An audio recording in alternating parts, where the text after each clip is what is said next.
Notre liberté, c'est toi, Seigneur. À jamais, à jamais, à jamais. Merci, Seigneur. À jamais.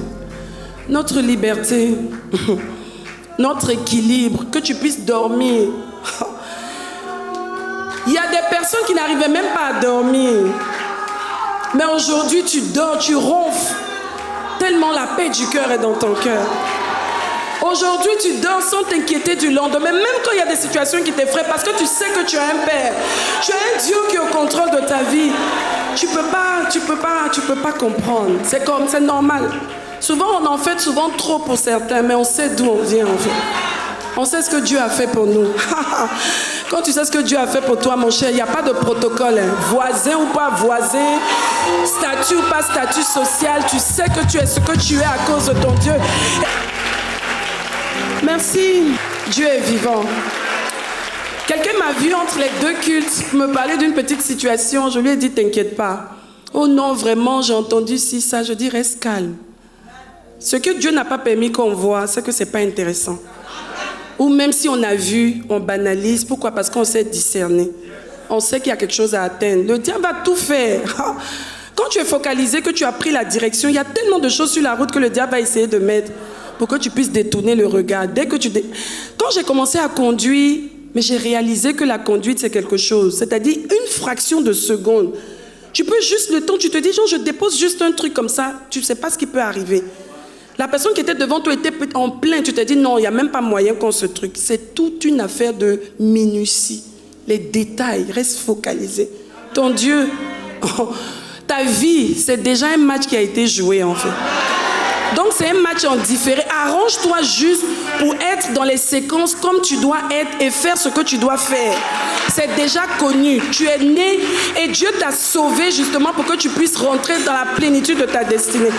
Donc il n'y a aucune raison que tu sois déstabilisé. Aucune.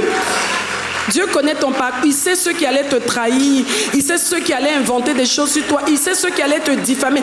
Il sait ceux à qui tu aurais fait du bien et qui allaient se lever contre toi après. Il sait tout ça. Elle m'a demandé, mais vous faites comment même le révérend et toi? Je dis non, justement, parce qu'on sait que tout ça, c'est déjà joué en fait. Et si Dieu savait tout ça, tous les messages qu'on entend, c'est pour nous préparer à ce qui va arriver. C'est tout. Ne vous laissez pas ébranler. Hein. Je sais pas. Dieu est trop grand. C'est pour ça que chaque fois que tu vas entrer ici, quel que soit l'état dans lequel tu es venu, tu vas repartir avec la force. Tu vas repartir en remettant les pendules à l'heure. Pourquoi? Parce que Dieu lui-même va te montrer qu'il faut que tu te focalises sur l'essentiel. Que Dieu te bénisse. Assieds-toi en paix et libre. Savoure même ta liberté dans ta manière de t'asseoir. Si tu veux, tu croises tes pieds. Mon frère, ma soeur, tu es libre. Oui, et laisse chacun être libre de ce qu'il veut. Toi, fais ce que Dieu te demande. C'est tout. J'ai trop aimé. Oh, le message dernier, j'ai réécouté ça 2 fois. Aïe. L'aveugle dit, mon frère, avant là, je ne voyais pas. Vos théories, vos théologies, tout ça là, ça ne m'a pas guéri. Vous qui connaissez tout ce qui est pur, tout ce qui est bon, tout ce qui est juste. J'étais ici avec vous pendant des années, je n'ai pas été guéri. Le monsieur est venu, Dieu l'a utilisé, j'ai été guéri. C'est tout ce que moi je retiens. Le reste là, ça ne m'intéresse pas. Je continue dans mon film qui a déjà été tourné. Amen. Amen. Oh. Regarde ton voisin, s'il ne sourit pas, tu dis, mon frère, tout ce qu'on dit là. Mais tu peux savoir, même s'il ne descend pas son cache-nez. Oui, c'est ça. Quand on sourit, tu vois, les yeux se plissent un tout petit peu là. On peut savoir, c'est ça. Donc dis-lui, mon frère, c'est pas grave, tu gardes ton cache-nez. Voilà, tu peux sourire, pas besoin forcément que, tu vois, élégamment. Le thème de ce message, préserver l'intimité avec Dieu. Ça vient un peu comme une suite aussi, un point qui se rattache au message du dimanche dernier. Le révérend a prêché sur prends garde, à ce que tu entends. Ta réussite, ton embellie, ton succès, tes échecs, tes confusions, tes troubles, tout ça vient de ce que tu entends. Si ce que tu entends peut t'emmener de l'avant, gloire à Dieu. Si ce que tu entends ne t'arrange pas, classe tout ça et puis avance. Alors le message de ce matin, c'est ça. Comment est-ce que justement, parce que quand le révérend terminait même sa prédication, il a dit qu'il faut que chacun d'entre nous puisse avoir le discernement. Vous savez, nous sommes à la fin des temps. Aujourd'hui, il y a un gros enjeu. Le diable doit tout faire pour que ceux qui étaient même en feu pour Dieu puissent se refroidir. C'est ça. T'emmener à te décourager, t'emmener à te dire, bon, est-ce que ça vaut la peine, cette marche avec le Seigneur et tout et tout. C'est ça, c'est le but. Il veut gagner le maximum parce qu'il sait qu'il lui reste peu de temps. Dans le monde, déjà, il accule au maximum, mais il veut venir ratisser encore dans la maison de Dieu, mais ce n'est pas ici. Ce n'est pas toi qui vas prendre. Jamais de la vie. Dis, ce n'est pas moi. Impossible. Je payerai le prix pour rester toujours dans mon intimité avec mon Dieu, afin de discerner ce qui est vrai de ce qui est faux. Oui, la Bible a déjà annoncé, à la fin des temps, il s'est dit qu'on aura même du mal à discerner ce qui est bien de ce qui est mal. Le faux du vrai, tellement le diable va essayer de faire les choses comme si c'était Dieu, alors que ce n'est pas Dieu. On peut parler même de Dieu, parler même comme si on parlait au nom de Dieu, alors que ce n'est pas Dieu qui est à la base. C'est ça que le révérend disait, qui parle derrière ce que tu entends? Même la personne que tu connais, qui a un statut que tu connais, qui semble être X, Y, Z, qui parle derrière? Quel est l'objectif? Si tout ce que tu entends ne t'édifie pas, ce n'est pas de Dieu. Parce que même la réprimande de Dieu, elle vient pour que tu puisses être bâti, pour que tu puisses t'ajuster pour devenir meilleur, pas pour devenir pire. Si ce que tu entends ne t'emmène pas à t'améliorer, ce n'est pas bon pour toi. Tu mets ça de côté. Amen. Alors, il y a 2 phrases importantes que je veux dire d'emblée avant de commencer. C'est que le révérend parlait du fait qu'il faut faire attention. Et j'ai tellement aimé cette phrase. Il a dit, il faut installer un service de sécurité donc à ton oreille. Parce que c'est tout ce que tu entends, c'est ce qui détermine en fait ce que tu deviens. D'accord? Parce qu'on va le voir justement, la foi même vient de ce qu'on entend. Romains 10, verset 17. La foi vient de ce qu'on entend, et ce qu'on entend vient de la parole de Dieu. De la même manière, le trouble et les confusions et le doute viennent aussi de ce qu'on entend. Mais ça ne viendra pas de la parole de Dieu, ça viendra de l'ennemi de Dieu qui voudra des fois présenter les choses comme si c'était Dieu qui les présentait. Et ensuite, on l'a dit tout à l'heure, la réussite commence par la sélection de ce qu'on écoute. Mes frères, mes sœurs, c'est capital. Si tu veux réussir dans la vie, tu dois sélectionner ce que tu écoutes et zapper ce qui n'était pas utile. Donc, en cette fin des temps, on a une séduction accrue et une distraction, c'est-à-dire extraordinaire, que le diable a mis en place. Séduction et distraction. Tellement de choses qui nous sont bombardées en cours de route, en cours de journée. Tu te rends compte que parfois, tu cherches même quelque chose, tu veux aller écouter une musique ou quelque chose, mais tout de suite, on te suggère, en fait. Et souvent, c'est des titres qu'on met pour t'accrocher, en fait. Tu dis, bon, attends, avant d'aller suivre mon truc, attends, je vais voir, on parle de quoi ici, là. Dès que tu entres là, il y a d'autres choses qui suivent. Et puis tu commences. Après 4 heures de temps, tu te rends compte que 4 heures sont passées, tu n'es même pas allé à ce que tu voulais faire. La séduction et la distraction a atteint un niveau pas possible en ce moment parce que le diable, veut atteindre ses objectifs. Et c'est maintenant là que chacun d'entre nous devra se concentrer sur le fait de connaître Dieu. Nous sommes venus au Seigneur, pourquoi? Parce que nous sommes rendus compte que nous avons besoin de Dieu, n'est-ce pas? Tu es là ce matin parce que tu as besoin de Dieu. Parce que tu te rends compte que si tu ne viens pas au culte, le dimanche matin, ça ne te sera pas profitable parce que tu as besoin de venir être nourri, n'est-ce pas? C'est Dieu que tu es venu chercher ici. Ce n'est pas moi que tu es venu voir. A priori, tu ne savais même pas que ça allait être moi. Ce n'est pas le révérend forcément que tu es venu voir. Tu es venu pour que Dieu, que tu sers, que tu puisses le rencontrer. C'est ça. C'est Dieu que nous devons chercher. Donc tout ce que nous faisons, nous venons là, c'est Dieu que nous voulons. Nous venons connaître notre Dieu. Nous voulons grandir dans notre amour pour Dieu, dans la connaissance du Dieu qui nous a adoptés, qui nous a sauvés. Alors pour être réconcilié, si on doit parler d'intimité ou de communion, il faut d'abord être réconcilié avec lui, ton Créateur. Si tu ne le connais pas et que tu entends ma voix ce matin, il faut que d'ici la fin de ce message, tu puisses donner ta vie au Seigneur. Parce que si tu ne lui donnes pas ta vie, et le seul chemin c'est Jésus-Christ. Si tu ne passes pas par la nouvelle naissance qui est celle d'accepter le Seigneur Jésus comme ton Seigneur et ton Sauveur personnel, tu ne peux pas entrer dans cette communion-là. Tu ne peux pas entrer dans cette dimension de vie. Parce que la vie est d'abord spirituelle. Comme le révérend le disait, et c'est clair. La vie est d'abord spirituelle. Il faut que tu prennes ton camp. On ne peut pas être neutre. Je ne sais pas à qui je parle ce matin précisément. On ne peut pas être neutre. Comme moi j'étais plus jeune, je pensais qu'on pouvait être neutre. Moi en tout cas, je ne fais rien de mal. Non, tant que tu n'as pas accepté le Seigneur Jésus, tu es forcément forcément d'office dans le mal. Il faut que tu sortes de là parce que tu seras surpris de voir jusqu'où le diable va te traîner dans la boue, juste pour te décevoir et te mettre dans la confusion. Amen. Donc nous devons prendre sur nous justement de connaître notre Dieu. Ça doit être la plus grande quête aujourd'hui. Par ces temps qui courent, vous entendez les nouvelles qu'il y a à gauche, à droite. Les gens sont en train de reconfiner partout, gauche, droite. Tout le monde se pose la question, que sera le sort de l'Afrique? Les vaccins, maintenant c'est la grande polémique, vacciné ou pas vacciné. C'est pas ça. Il y a beaucoup d'interrogations en fait qui remontent encore. Donc en ce moment-là, c'est pas le moment de se disperser, c'est Dieu. Je veux te connaître. Je me suis réconciliée à toi parce qu'il y a des objectifs que tu veux atteindre. Si tu m'as gardé sur la terre jusqu'à 7 heures, donne-moi d'atteindre ces objectifs-là. Donne-moi de connaître les objectifs et de pouvoir marcher dans ces objectifs-là. Je ne veux pas me disperser. Au jour d'aujourd'hui, là, à tout moment, quelque chose de peut-être pas bien peut arriver. On peut sortir d'ici et puis on prend un décret, on dit ceci, cela. Ça ne sera pas ça au nom de Jésus. Mais tout peut arriver. Donc il faut qu'on soit concentré. Il faut qu'on aille à la quête de Dieu. C'est Dieu que tu es venu chercher ce matin. C'est Dieu que tu as décidé de suivre. Cherche-le. Cherchons Dieu. Pendant qu'il est encore jour, cherchons Dieu. Dieu veut se faire connaître par son peuple. Il dit, mon peuple périt faute de connaissance. Les gens ne me connaissent pas. Ils viennent vers moi, ils veulent m'adorer, mais ils ne me connaissent pas. Et si on ne le connaît pas, on ne peut pas le servir. On ne peut pas l'adorer convenablement. On sera toujours à gauche. Quand il nous attend à droite, on sera à gauche. Cherchons Dieu. Pardon. Tu es entré ici, c'est parce que Dieu t'a parlé. Tu as décidé d'appartenir à cette communauté ou la communauté à laquelle tu appartiens. Quand tu me regarderas peut-être plus tard. Cherche Dieu là où tu es. Ne t'occupe pas d'autre chose. Cherche ton Dieu. Ta vie est trop précieuse. Jésus est mort à la croix pour ça. Moi, je ne suis pas morte pour toi. Je peux te décevoir, peut-être. Je suis dans mon processus parce que toi-même aussi, tu peux me décevoir. On est tous dans un processus. Donc, cherchons notre Dieu. Amen.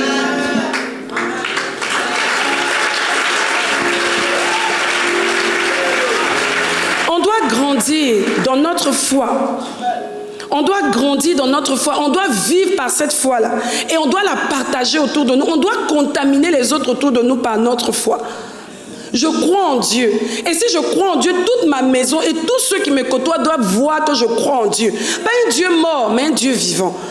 Et je cherche à le connaître pour lui plaire, afin que je montre à tout le monde comment il veut qu'on vive sur la terre pour nous qui avons accepté de le connaître et de le suivre. En fait, c'est ça. Romains 10, verset 17, comme j'ai dit, la foi vient de ce qu'on entend et ce qu'on entend vient de la parole de Dieu. Et la Bible dit dans Hébreux 11, verset 6, or sans la foi, il est impossible, les mots sont mis à leur place, impossible de lui être agréable. Tu veux dire j'aime Dieu, mais vraiment moi je ne sais pas, j'arrive pas à avoir la foi. Non, il faut que tu aies la foi. Et pour que tu aies la foi, il faut que tu t'attaches à la parole de Dieu. Il faut que tu ailles creuser dans la parole pour connaître qui est ton Dieu. Savoir de quoi il est capable. C'est parce que tu sais qui est quelqu'un, tu sais de quoi il est capable et tu sais comment tu peux lui faire confiance, que tu peux continuer à lui faire confiance. Remets le passage, s'il te plaît. Car il faut que celui qui s'approche de Dieu croit que Dieu existe et qu'il est le rémunérateur. C'est celui qui rémunère, c'est celui qui récompense ceux qui le cherchent. Si tu cherches Dieu, Dieu va récompenser ta quête de lui. Personne ne peut dire qu'il a cherché Dieu, il ne l'a pas trouvé. Impossible. Ce n'est pas lui que tu cherchais. Tu croyais le chercher, mais ce n'est pas lui que... Peut-être tu cherchais un mari, tu cherchais une femme, tu cherchais l'argent, l'approche, je ne sais pas. Mais ce n'est pas lui. Mais celui qui le cherche de tout son cœur, il se laisse trouver par lui. Amen. Et aujourd'hui, c'est incontournable que nous puissions développer et préserver une véritable intimité, une communion avec Dieu. Pour connaître quoi? Sa pensée. Sa pensée. Dieu pense comment? Et aligner justement nos pensées à sa pensée. C'est tout l'enjeu en fait. Aujourd'hui, je peux avoir une situation avec une sœur ou un frère. J'ai ma pensée, j'ai ma manière de comprendre. Peut-être je peux même prendre un verset biblique pour étayer mon attitude ou bien mon comportement. Lui aussi peut sortir un verset biblique. Et puis sur le verset biblique, lui aussi il pense qu'il a sa raison. Mais à un moment donné, il va falloir que le Saint-Esprit vienne nous emmener véritablement le bon verset qui est approprié, que nous puissions nous aligner justement à la pensée de Dieu. C'est pour ça que je dis que si même il y a une situation conflictuelle ou un problème, dans un couple ou bien alors à notre niveau. Moi, je ne peux pas concevoir que quelqu'un vienne au culte et il reparte restant sur ses ailes. Ce n'est pas possible. En principe, quand tu viens dans la maison de Dieu, qu'il y a une situation avec laquelle tu es venu, il doit forcément qu'il y ait quelque chose qui intervienne. Soit Dieu va toucher ton cœur pour dire non, là tu te gonfles comme ça, tu n'as pas raison. Souvent même vous venez en couple, il y a une situation par exemple, tu te dis non, aujourd'hui là vraiment lui, ou bien celle-là. Mais si vous repartez comme vous êtes venu, c'est qu'il y a un là qui n'a pas écouté, il y a un qui s'est fermé à ce que, parce que forcément le Saint-Esprit va apporter une solution. Et vous rentrez, même vous regardez, vous dites, l'autre te dit non, moi-même pendant le culte, je me suis rendu compte qu'au moment où tu veux même t'excuser, l'autre aussi commence aussi, il veut s'excuser et puis c'est fini. Vrai ou faux? C'est ça. Mais on ne peut pas venir dans la présence de Dieu, tu viens comme ça avec une situation. Le Saint-Esprit est en train de te reprendre depuis pour dire ce que tu fais là, c'est pas correct. Mais tu restes sur ta position. Tu viens, tu fais tout un culte, tu repars comme tu es venu. Non, toi tu es fort. Non, c'est vrai. Parce que normalement, le Saint-Esprit doit t'emmener à t'incliner. Parce qu'il connaît toutes nos situations avant qu'on s'asseye ici. Il sait que toi, tu serais à la deuxième rangée. Toi, il sait que tu serais assis à côté de tel. Il sait tout. Je dis, c'est déjà joué. Donc, quand on vient comme ça veut dire qu'il a des réponses à nous apporter. C'est pour ça que nous, on a une grande responsabilité. C'est de tout faire pour qu'on puisse entendre ce que Dieu a dit, pour que chacun se retrouve et dise, non, vraiment, aujourd'hui, Dieu m'a parlé. Moi, je ne te connais pas, en fait, mais Dieu te connaît. Moi, je suis juste un micro qu'il utilise, en fait, pour parler ce matin.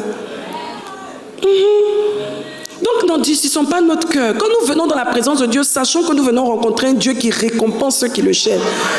Ne viens pas en étant braqué. Ne viens pas en étant bloqué sur certaines positions. Viens en te disant que je m'en vais dans la présence de Dieu. Seigneur, conduis-moi. Peut-être que c'est moi qui me trompe ou même j'ai raison. Justifie-moi. Simplement. Et tu verras la main de Dieu. Amen. C'est quoi l'intimité?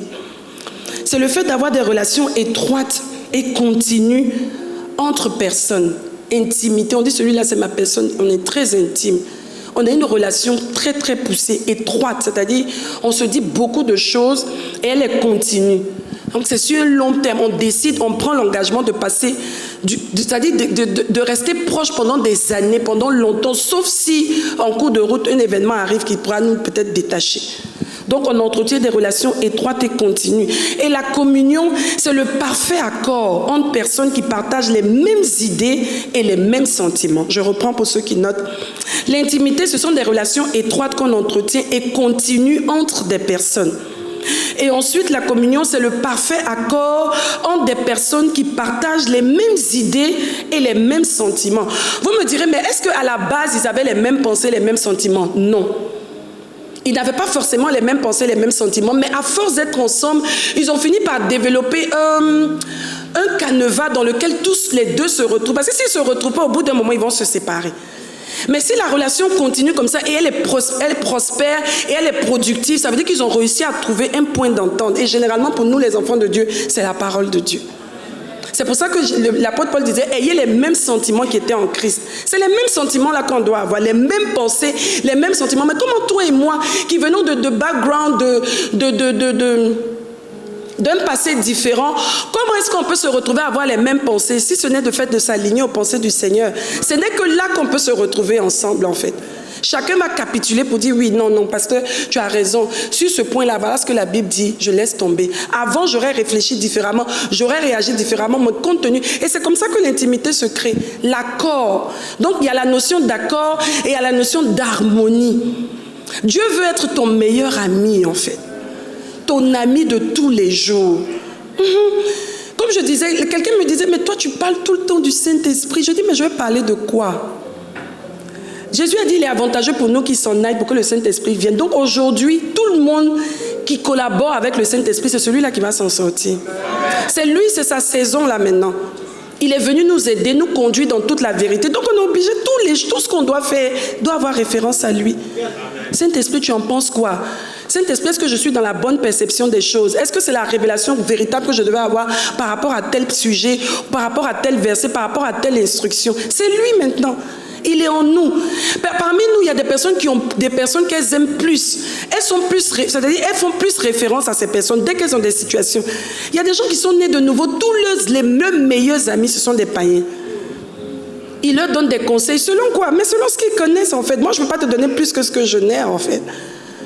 Il y a des gens, dès qu'ils ont un problème, ce n'est pas Dieu qu'ils vont appeler, c'est un ami ou une sœur ou ceci, cela. Même si elle est née de nouveau, ce n'est pas elle. Ce n'est pas ton premier recours, ni ton mari, ni ta femme, c'est Dieu. C'est lui l'ami fidèle. Et puis c'est lui qui a toute la sagesse infuse d'ailleurs. Pourquoi ne pas faire référence à celui qui est le plus équipé, au lieu de passer d'abord par les détails, les gens qui vont t'emmener en brousse? Autant aller directement à l'essentiel. Avec lui, tu es sûr que tu auras une réponse adéquate et la meilleure qui soit. C'est ça.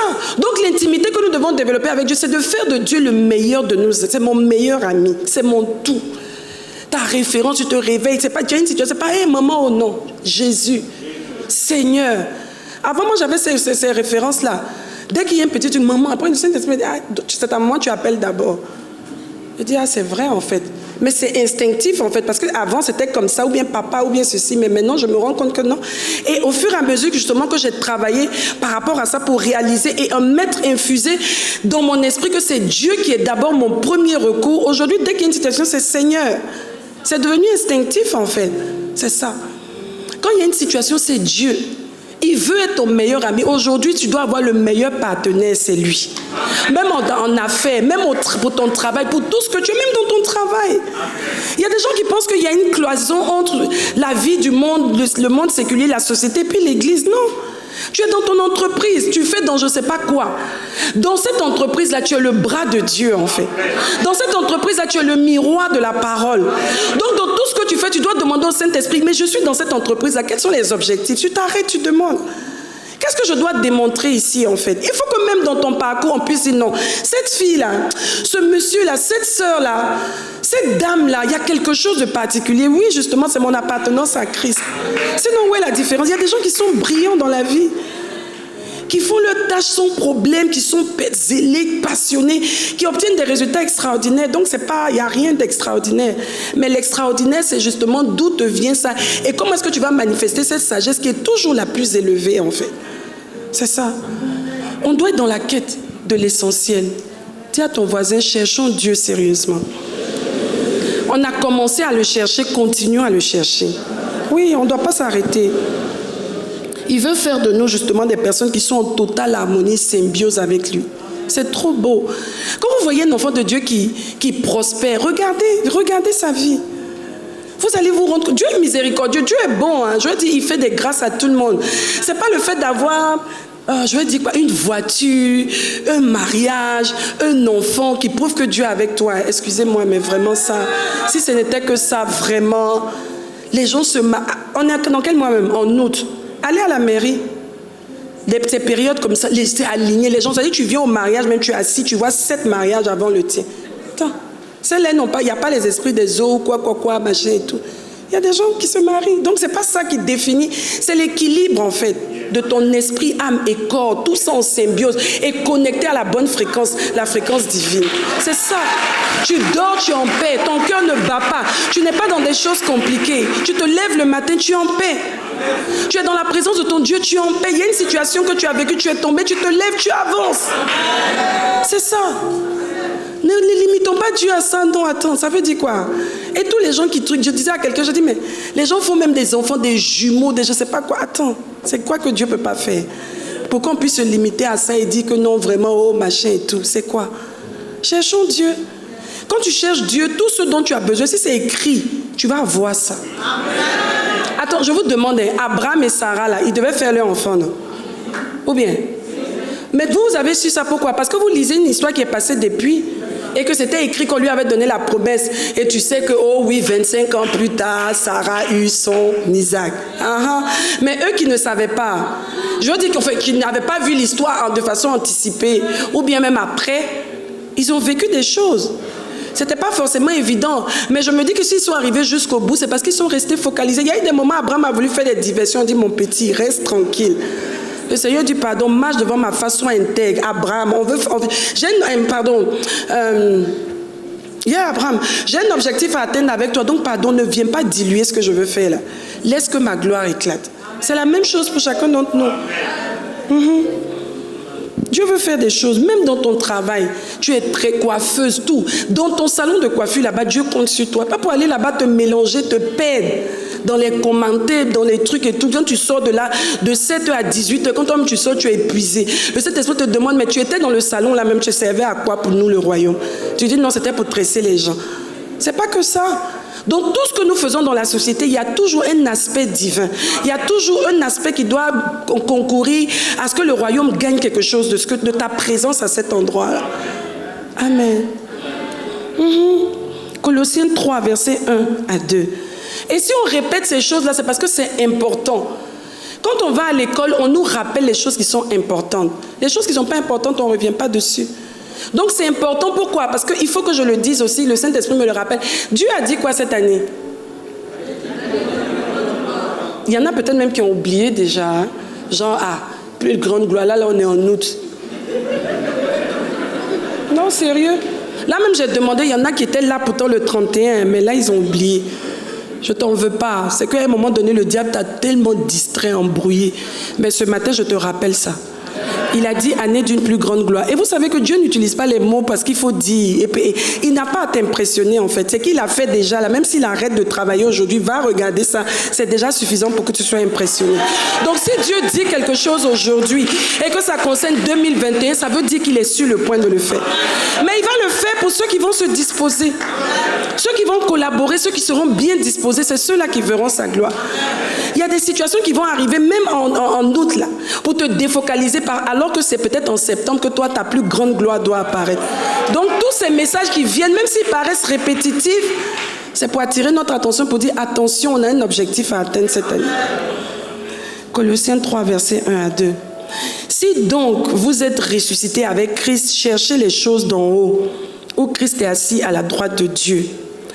Affectionnez-vous aux choses d'en haut et non à celles qui sont sur la terre. Affectionnons-nous aux choses d'en haut. Nous avons décidé de tourner le dos au monde. Tournons le dos au monde. Concentrons-nous et axons toute notre énergie à aller dans la quête de notre Dieu pour le connaître véritablement. Il y a même un bébé là-bas qui dit Amen. Matthieu 6, versets 33 à 34. Cherchez premièrement le royaume et la justice de Dieu et toutes ces choses vous seront données par-dessus. C'est Dieu qui parle. Toutes ces choses nous seront données. Ça, c'est Jésus même qui parlait ici. Toutes choses nous seront données par-dessus. Donc, laissons tomber les affaires de oui, non, vraiment, non. Ce matin, vraiment, je ne veux pas que tu repartes avec ça. Il faut déposer ça ici. Jésus a dit, venez à moi, vous tous qui êtes fatigués et chargés, je vous donnerai du repos. Il est là. Pendant que je parle là, il est là pour prendre ton fardeau. Viens, dépose-le là. Recevez mes instructions. Il dit, moi, mon joug, il est léger en fait. Mais j'ai un joug quand même que vous devrez porter. Mais il est léger. Venez et abandonnez-vous à moi ici. Et vous verrez si je ne vais pas vous décharger. Sauf que quand je vais vous donner les instructions, il faut que vous soyez volontaires et bien disposés pour les mettre en application. Il dit, ne vous inquiétez pas du lendemain. Ne vous inquiétez donc pas du lendemain. Car le lendemain aura soin de lui-même. À chaque jour suffit sa peine. Et pour moi, c'est déjà joué. Donc chaque jour, c'est que, demain, là, voilà ce que je dois faire. Demain, voilà avec quoi je dois venir. Lundi, c'est qu'il doit apporter telle chose parce que c'est déjà écrit en fait. C'est ce que ça veut dire. Donc tu dois être tranquille. D'ailleurs, même tous tes efforts là, ça t'a apporté quoi? Ça t'a rendu un peu chauve plus vite que prévu. Ça t'a donné des maladies, des ulcères. Non mais sérieusement, il y a des maladies qu'on a aujourd'hui qui étaient même pas, ça faisait même pas partie du lot. Mais toi-même, tu allais crier ça, tu as greffé ça sur toi.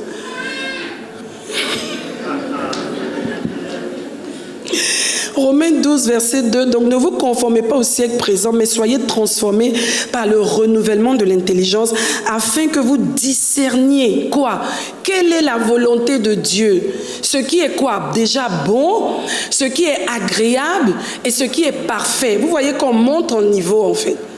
Donc aujourd'hui, chacun d'entre nous doit chercher à connaître la volonté de Dieu. Par quoi? Le renouvellement de son système de pensée. Ne plus me focaliser sur les choses ou bien la quête des choses, des ambitions personnelles que j'avais autrefois. Mais rechercher les buts de Dieu et qu'ainsi mon système de pensée travaille dans le sens de chercher ce qui est agréable, ce qui est parfait. Allons même à ce qui est parfait. Laissons même ce qui est bon. Bon, c'est bon, oui, mais aujourd'hui, allons à ce qui est parfait pour que Dieu soit glorifié. Pour que nos pensées soient alignées aux siennes et que nous atteignions ces objectifs. Regardez ceci. Daniel 11, verset 32 dit « Il séduira par des flatteries les traites de l'alliance. Mais ceux du peuple, allons-y ensemble, mais ceux du peuple qui connaîtront leur Dieu agiront comment? Avec quoi? Avec quoi? C'est quoi la fermeté? La fermeté, c'est le fait d'être stable, d'être engagé et résolu dans une décision qu'on a prise. Et se dire, moi, en tout cas, je suis ferme, je suis là, calé, vissé, jusqu'à ce que quelque chose d'autre arrive, jusqu'à ce que Dieu me dise quoi. Et comme Dieu ne se dédie pas, donc je suis là. Ceux du peuple aujourd'hui, dans cette génération-là, c'est ceux du peuple qui connaîtront leur Dieu. C'est ceux-là qui agiront avec fermeté. C'est ceux-là qui ne vont pas se laisser balloter par tout vent d'inquiétude ou de peur qu'il y a partout. Le règne de la terreur est déjà là. Le règne de la peur est déjà là. On a connu ici les attaques terroristes. On s'est dit c'était ça dont on parlait. Mais il y avait plus grave que ça. Et ce n'est pas encore fini. Hein. Ah si, je te dis, hein, ce n'est pas encore fini. Donc si déjà là tu es en panique, que tu ne sais même plus où sont tes repères, tu es en danger, reviens à la parole, assieds-toi et retrouve-toi dans la parole. Sinon tu vas être ballotté par tout vent de doctrine. Aujourd'hui, il y a trop de gens dehors, hein, au nom de Dieu, qui sont en train d'embrouiller, qui sont en train de prendre des vagues comme ça d'enfants de Dieu, dans des choses incroyables. Attention. Agissons avec fermeté. C'est dans notre intimité, au travers de la quête de la connaissance de Dieu et de notre résolution à obéir à ses principes que nous arriverons à manifester pleinement notre destinée. Dieu savait qu'il allait avoir tout ça et puis il nous a fait naître en cette saison-là. Et il nous a rendus vivants jusqu'à maintenant. Ça veut dire qu'il sait qu'on doit triompher. Mais si on te dit que le match est déjà joué, tu as déjà gagné. Mais je disais à quelqu'un, je dis, quand... J'étais juste en train de l'exhorter. Puis je lui disais, mais quand quelqu'un t'a déjà dit quelque chose est bien, ça va bien finir. Tu n'as plus peur. Ou bien, c'est quand tu ne sais pas si ça va bien finir ou quoi que tu...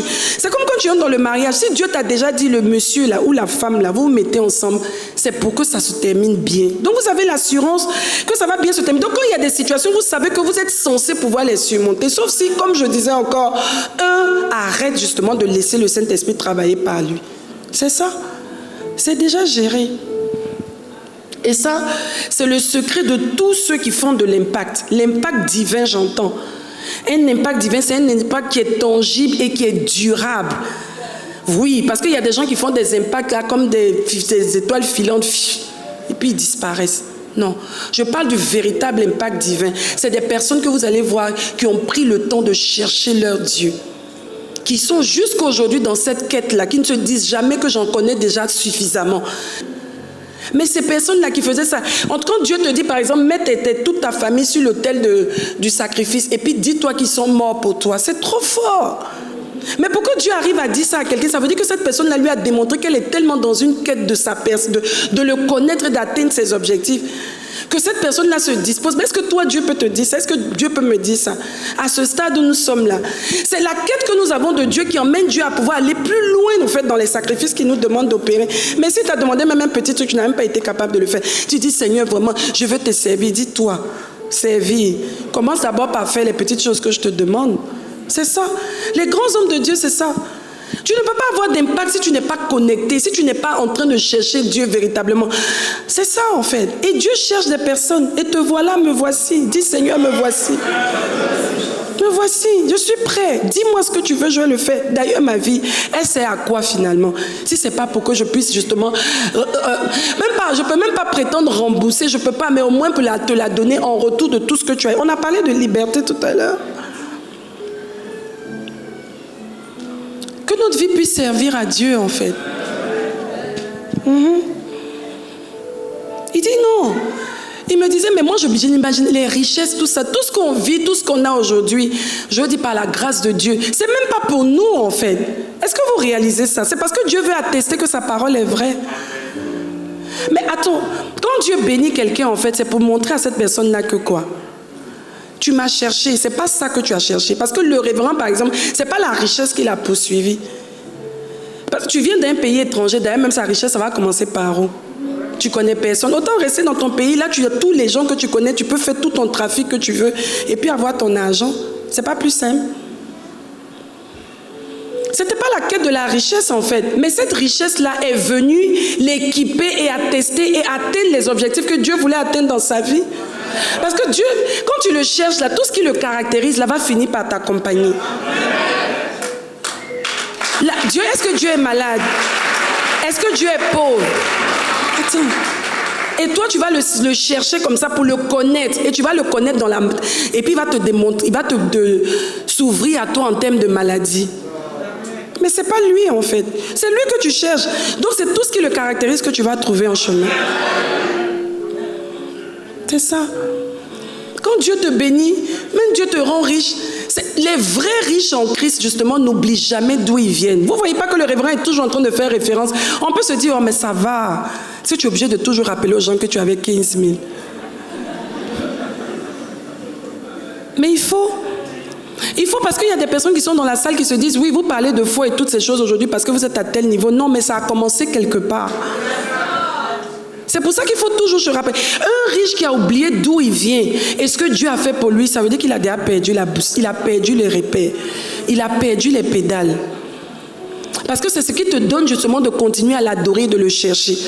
Parce que tout ce que tu as eu, tu ne t'attendais même pas à ça. Généralement, tu ne t'attends jamais à tout ce que Dieu fait.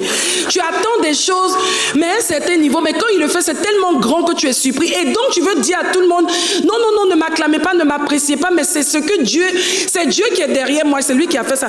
Parce que même moi-même, je suis impressionnée. C'est ça.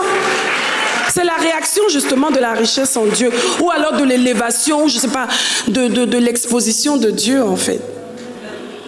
Dieu est grand, hein? Non, c'est le plus grand même en plus. C'est même pas qu'il est juste grand, il est le plus grand. Il dit heureux, à Matthieu 5, verset 6, heureux ceux qui ont faim et soif de la justice, car ils seront rassasiés. Si tu as faim de la justice de Dieu, c'est le plus important. Si tu as soif de la justice de Dieu, tu seras rassasié. Au verset 8, il dit, heureux ceux qui ont le cœur pur, car ils verront Dieu. Dieu veut voir la motivation. Tu veux quoi? Tu es venu ici dans un calcul. C'est pas grave, Dieu prend tout ça. Même si tu es venu dans un calcul, mais au bout du compte, il faut que tu sortes des calculs et que tu sois transparent. Et que tu laisses sa volonté se faire. Quelqu'un peut venir parce qu'il a besoin d'un mari, c'est pas mauvais. Effectivement, dans la maison de Dieu, tu peux trouver quelqu'un de bien. Mais il ne faut pas que tu t'arrêtes là, en fait. Parce que si tu t'arrêtes là, Dieu va mettre du temps pour que tu aies ça. Parce qu'il veut que tu puisses être dans une certaine disposition pour atteindre ses objectifs. Et que dans ces objectifs-là, lui puisse te donner ce que ton cœur désire. Mais s'il te donne ça trop vite, c'est pas très sûr que tu vas rester longtemps là. Donc si tu viens, même si tu es venu par calcul, il faut changer maintenant tes motivations et chercher ce qui est pur, chercher Dieu. C'est pour ça que ça peut être banal. Quand on va citer par exemple les 3 points que je vais citer, banal de parler de prière, de méditation. Pourquoi? Parce que les gens veulent autre chose. Donne-nous les grands secrets. Mais voici les secrets là. Les grands secrets là, il faut prier. Premier point, il faut noter ça, il faut prier. Il faut prier. Ne viens pas nous dire ici, non, vraiment, ces derniers temps, je n'arrive pas à prier. Ou bien, non, non, non, si tu n'arrives pas à prier, ça veut dire que tu n'es pas en contact avec la parole. Je vous assure, hein, quelqu'un qui est en contact avec la parole, qui est en contact avec les enseignements, en écoutant un enseignement tout de suite même, ça t'emmène à prier en fait. Parce que la prière c'est quoi? C'est l'expression de ta quête. C'est l'expression de tes attentes. C'est l'expression de ce à quoi tu aspires. C'est ce qui révèle tes prières en fait. Donc quand tu es en contact avec la parole de Dieu, que tu es en contact avec des enseignements, des choses qui nourrissent ta foi, ça va forcément t'obliger à aller, même si c'est tous les jours que tu dois dire la même chose, Seigneur, ta volonté pour aujourd'hui. Donc tu ne peux pas ne pas avoir de sujet de prière. Dis que non, j'arrive pas à prier. C'est pour ça que quand quelqu'un te dit que j'arrive pas à prier, il faut checker. Soit il y a une situation qui a ébranlé sa foi, qui fait que la personne n'a plus le courage ou la force ou l'assurance d'aller dans la présence de Dieu parce qu'elle se dit peut-être on prie même depuis là, il n'y a rien qui se produit. Va nourrir ta foi. Une fois que ta foi sera nourrie, tu vas aller prier. Parce que ta foi va tout de suite t'emmener à entrer dans des demandes, à entrer dans des quêtes, à entrer dans une certaine aspiration. Et forcément, tu auras de quoi dire à Dieu. Tu dois prier, je dois prier. On doit lire la parole de Dieu, méditer la parole de Dieu. Ça fait ringard. Oh, tous les jours, lis la parole. Ah si, tu vas lire, c'est la discipline. Si tu veux réussir, tu dois faire ça. La Bible dit dans Matthieu 6, verset 10, que ton règne vienne et que ta volonté soit faite sur la terre comme au ciel. Donc c'est la prière qui emmène la volonté de Dieu à se faire sur la terre comme au ciel. Nous devons prier. Le révérend a dit dimanche dernier, ne prends jamais de décision si tu n'es pas au summum de ta prière. Ça voulait dire quoi? Ça veut dire que tu ne peux pas être là, tu ne pries pas et puis c'est toi qui prends les décisions. C'est des décisions forcément qui sont charnelles. Ça ne peut pas être forcément des décisions qui sont conduites par l'Esprit de Dieu parce qu'à ce moment-là, c'est la chair qui a pris le dessus. Quand tu n'es pas dans une phase où tu pries, où tu n'es pas connecté dans une fréquence, dans une grande sensibilité avec le Saint-Esprit, avec Dieu, tu es en danger en fait. Toutes sortes de choses peuvent s'immiscer dans ta vie. Tu vas même croire que c'est Dieu alors que ce n'est pas Dieu. Au bout du compte, tu te casses la figure. Non. La prière, justement, va emmener chacun d'entre nous à imposer les priorités à notre âme. Des choses que nous recevons du Saint-Esprit, tu imposes les priorités. Tu dis non, on ne va pas rester. Ça, c'est humain, en fait. Parfois, attends, combien de fois tu peux avoir rencontré quelqu'un, tu dis, la femme là, elle s'habille bien ou bien. Oui, je ne sais même pas où elle achète ses chaussures. Ça peut arriver, c'est naturel. Mais après le Saint-Esprit, parfois tu fais ça, le Saint-Esprit te dit, oh, laisse tomber. Toi-même, les chaussures que tu as là, c'est quoi? Tu vas passer ton temps à acheter les chaussures. C'est réglé. Mais tu vas rester là, tu vas rentrer dans une quête. Il y a des gens qui sont complètement déstabilisés. Ils rencontrent une femme 2 fois, 3 fois, surtout les femmes. Après, c'est même plus. Elle banalise tout ce qu'elle a du coup. Parce qu'elle veut tout. Est-ce que vous avez le même niveau? Tu vas te casser la tête. Tu vas souffrir pour rien. Alors que Dieu veut atteindre ses objectifs. La femme là, tu sais par quoi elle est passée. Si Dieu l'a bénie à ce niveau. Et après, quand tu n'arrives pas à voir ça, tu la critiques. Elle exagère. Elle exagère comment? C'est Dieu qui lui a donné ces choses. C'est Dieu peut-être qui est en train de la récompenser. Non, c'est vrai, les gens ne connaissent pas les parcours. Il faut faire attention. Je dis ça souvent, je n'ai pas le lieu aujourd'hui, mais attention. Il ne faut pas que nous entrions dans des choses, que le Saint-Esprit nous aide par la prière à ramener les priorités dans notre âme. Comme j'ai dit tout à l'heure, les priorités dans notre âme. Et la lecture et la méditation sont la plateforme où nous capitulons devant la vérité biblique.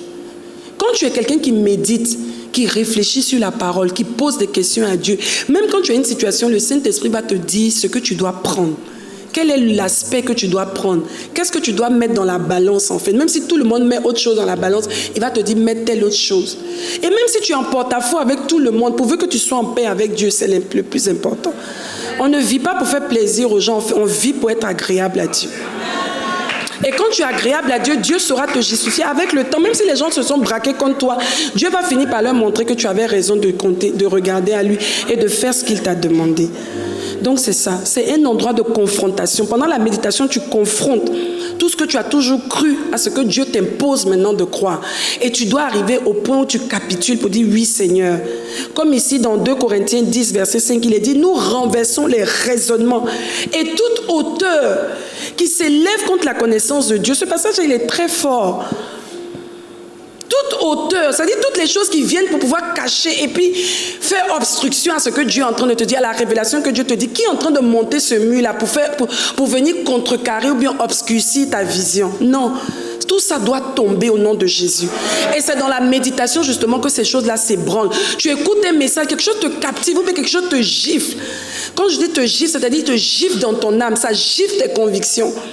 Et en ce moment-là, tu t'arrêtes et tu commences à méditer dessus, tu commences à prier dessus, tu commences à poser des questions au Saint-Esprit pour dire, mais ça là, comment est-ce que je dois prendre ça? Et dans ma vie d'aujourd'hui, dans la physionomie de ma vie, dans la manière dont je vis aujourd'hui, là, comment est-ce que j'applique ça à ma vie? Et une fois que le Saint-Esprit réussit à te dire et que tu le fais, c'est là où on dit que les forteresses sont tombées. Les faux raisonnements ont basculé au nom de Jésus. C'est pour ça que la Bible dit dans Josué 1, verset 8, que ce livre de la loi, que la Bible ne s'éloigne point de ta bouche. Médite-le jour et nuit pour agir comme fidèlement, selon tout ce qui est écrit. Pas choisi, selon tout ce qui est écrit. Car c'est alors que tu auras du succès dans tes entreprises. C'est alors que tu réussiras. Les choses banales, mais banalement puissantes. Et le diable, c'est lui-même qui emmène, parce que ça ne va même pas être banal, même c'est même pas un mot que je dois employer. Mais le diable, je veux dire, rend ça tellement trivial, tellement... On entend ça tous les jours, il faut prier, il faut lire la parole, il faut... Oh. Mais ce n'est pas banal, mais c'est le diable qui veut que tu banalises ça. Parce qu'il sait que c'est de là que tu vas sortir justement ta saveur ou ta préciosité. Je ne sais pas si ça se dit même ce mot-là. Ça se dit? Ok. La préciosité de ta vie, c'est de là que ça va sortir, dans ta communion, dans ton intimité. Dieu va faire... C'est tellement beau. Est-ce que vous avez déjà vu une fleur qui éclot? C'est trop beau. Tu viens trouver une tige comme ça. Après, tu vois un bourgeon. Et puis un matin, tu te lèves, tu vois une belle fleur inattendue. C'est-à-dire, rien même sur la tige ne pouvait te présager la couleur et l'esthétique de cette fleur. Et un matin, oh, mais c'était ça qui poussait ici. C'est magnifique. C'est ce que Dieu veut faire de nos vies. On est d'abord en terre, en jachère. Il va travailler dedans, tu te plains, tu te fâches, tu ne comprends pas, mais le match est déjà joué. C'est la belle fleur là qui doit sortir. Amen. Et ça passe, premier point, j'ai dit donc la prière, la lecture de la parole. Deuxième point, le jeûne. Dis à ton voisin, on doit jeûner. Oui, tu ne dois pas te fâcher quand on parle de jeûne. Ça doit être ton quotidien. Je dis, il y a des jours où tu te lèves le matin sans manger, n'est-ce pas? Tu es occupé, toute la journée tu n'as pas mangé. Il n'y a aucun problème, n'est-ce pas? Dès qu'on dit, demain il y a le jeûne, à 7h30, tu sens toutes les odeurs. Attends, mais qui fait la cuisine là-bas? Il y a une sauce graine au feu, il n'y a rien. Non, la chair, on remonte tout. Les plats que tu avais décidé que tu n'as plus mangé, mais c'est il y a longtemps quand même que... N'est-ce pas? Vous ne voyez pas qu'il y a quelque chose qui n'est pas normal? Ça veut dire qu'il y a quelque chose dans le jeûne là qui est combattu dès qu'on annonce ça. Pourquoi? Parce que le jeûne, justement, te permet d'étouffer, de court-circuiter, en fait, de fermer l'accès à tout ce qui est instinct charnel. Tout ce que la chair veut manifester, le jeûne vient court-circuiter ça. Le jeûne vient donner justement à ton âme de prendre moins d'ascendant et donner à ton esprit de s'élever, en fait, pour que tu sois plus sensible, mieux disposé à entendre Dieu, mieux disposé à accepter même ce que Dieu va te donner. Il y a des choses que Dieu te dit pendant le jeûne, tu es tout de suite, tu ne discutes pas beaucoup, en fait, parce que ton esprit est déjà bien disposé. Contrairement à quand tu as déjà mangé un gros plat de 3 points de suspense. N'est-ce pas? C'est ça. Et le diable combat le jeûne, en fait. Nous devons jeûner. Si tu veux développer une intimité, Dieu est esprit, en fait. Dieu est esprit. Donc, il faut que ceux qui l'adorent, ceux qui le servent, ceux qui doivent le connaître aussi en esprit. Donc, il faut développer ça, en fait. Il faut que tu sois spirituel. Et pour que tu sois davantage spirituel, pour être mieux l'ami de Dieu, il faut que tu jeûnes souvent. Dis à ton voisin, on va jeûner. Même bientôt, on a jeûne. Mais n'attends pas toi aussi le jeûne, collectif. Il faut que tu puisses jeûner au moins une fois par semaine. Sinon, le jour, on va entamer Gloire 21. Tu connais Gloire 21? Il y en a même quand le mois de novembre arrive, là, ils cherchent où ils vont partir. Tu vas être à Abidjan ici, où tu seras connecté. Tu ne veux pas te connecter, tu vas te connecter. Et tu vas faire les 21 jours de jeûne. Mais si tu n'as pas eu l'habitude de jeûner 1 jour par semaine, dès qu'on décrète 3 jours, tu es déjà un problème. 21 jours alors, tu es par terre. On ne te voit même plus dimanche. Parce que même quitter la maison pour arriver ici, là, c'est compliqué. Non. Dieu ne nous a pas créés pour manger tout le temps, en fait. Se goinfrer, manger même excessivement, c'est déjà un problème qu'il y a quelque chose qui ne va pas. Enfin, une preuve, un indice. Il faut être light. Il faut faire attention. Quand je dis light, je n'ai pas dit d'être mince ou quoi. Ce n'est pas de ça que je veux dire. Il faut laisser le Saint-Esprit te conduire. Il faut jeûner souvent. Le jeûne permet vraiment de grandir dans sa sensibilité, dans son discernement. Troisième point, c'est l'obéissance aux instructions de Dieu. Premier point, j'ai dit la prière, la lecture et la méditation de la parole. Deuxième point, c'était le jeûne. Et troisième point, c'est l'obéissance aux instructions de Dieu. Jacques 1, verset 22. Mettez en pratique la parole et ne vous bornez pas à l'écouter en vous trompant vous-même par de faux raisonnements. Donc on peut se tromper soi-même avec des raisonnements qu'on pense être vrais alors qu'ils sont faux devant Dieu, jusqu'à ce que Dieu nous démontre qu'ils sont faux. Mais si nous sommes dans une quête d'intimité profonde et grande avec Dieu, Dieu va nous révéler ce qui est faux dans nos raisonnements. Oui. Tu ne peux pas être là, tu te dis non, être la femme de quelqu'un qui est déjà marié aussi, c'est pas mal. Il y a des, je ne sais pas, les patriarches avant là, ils avaient plusieurs femmes, donc, je ne sais pas, non, je ne vais même pas entrer dedans. Il y a des raisonnements, c'est-à-dire quand tu entends déjà la personne commencer à raisonner, tu sais que le péché a tellement pris ancrage que la personne a été obligée d'aller chercher des paroles pour justifier. Il ne faut pas justifier l'injustifiable. Non. Tu ne peux pas être là une jeune fille, tu es dans des luttes bizarres, compliquées. Non, un jeune homme dans des choses compliquées, il faut sortir de là. Marche dans la droiture. Quand tu marches dans la droiture, tu es en paix, tu es libre. Donc nous devons être résolus. Voici Abraham, dont je parlais tout à l'heure, Moïse et tous ces patriarches, et jusqu'à aujourd'hui, les serviteurs de Dieu, même le révérend Raoul Wafo, aujourd'hui, toi-même. Dieu seul sait les sacrifices que chacun d'entre nous a payés pour être là où nous sommes. Oui, mais nous devons obéir aux instructions du Seigneur. Les instructions du Seigneur, même si c'est pénible, même si c'est difficile, mais il y a la bénédiction devant. Il y a l'épanouissement dedans. Il y a la liberté dedans. Et chacun de nous devons prêt à ça. Engagé. Si tu veux que Dieu soit ton ami, fais ce qu'il aime. Dieu dit d'apporter ta portion d'alliance. Attends, Dieu fait quoi avec ton argent? C'est même combien même? Ta portion d'alliance, même si tu gagnes des millions, là, c'est combien? Et ça va impressionner qui? Dieu. C'est même lui qui t'a donné. Il veut juste que tu comprennes qu'il a besoin que tu prennes ça pour venir garantir la suite. Dieu a ses lois. C'est pas à toi de lui demander, mais est-ce que toi aussi tu ne pourrais pas laisser l'argent? Il dit donne, donne. Mais si quand tu gardes même là, tu ne vois pas ce qui se passe. Vous voyez souvent ici, là, il y a des frères qui viennent même à la dernière minute de la prière. Mais gloire à Dieu pour eux. Même si c'est lutte, après une lutte, mais tu sors vainqueur. Oui, ça veut dire que la personne a réfléchi, mais je vais garder l'argent là même. Et puis le Saint-Esprit aussi commence à te rappeler. Tu avais gardé là, le mois dernier là. Tu vois là les problèmes que tu as eus. Après, poum, tu te lèves en même temps, tu te dis, mon cher, c'est mieux que je vienne donner. C'est le chemin par lequel Dieu a décidé qu'il va ouvrir les églises dessus. Et tu suis ça. C'est pour ça que je dis, en fait, les expériences que nous avons, comme le révérend disait, de l'espérance à l'expérience. Les expériences que nous avons, c'est ce qui permet de consolider justement notre foi d'aujourd'hui. Si vous voyez des gens, dès qu'on dit la portion d'alliance, ils sont devant parce qu'ils savent ce qu'ils gagnent dedans. Est-ce que même si tu viens avec une enveloppe vide, moi je vois. Je vois pas. Le révérend ne voit pas. Qui sait même que tu as eu une entrée? Qui va t'appeler pour te demander? Mais si tu ne le fais pas, un malheur va t'arriver. Et si même ça t'arrive, ce n'est pas parce que Dieu même veut te frapper parce qu'il est méchant, c'est que tu as juste actionné l'inverse de ce qu'il voulait faire dans ta vie. Dieu, il est simple. Ces choses sont simples. Et c'est pour ça que pour le comprendre, il faut le chercher. Et si tu le cherches, que tu le connais, tu sauras comment il marche. C'est comme un homme. Il y a des femmes qui sont là, non, le monsieur, il est trop dur. Oui, il est dur pour les autres. Mais si toi, on t'a mis là, ça veut dire qu'en toi, là, si tu fouilles et tu collabores avec celui qui te l'a donné, là, tu vas trouver les moyens.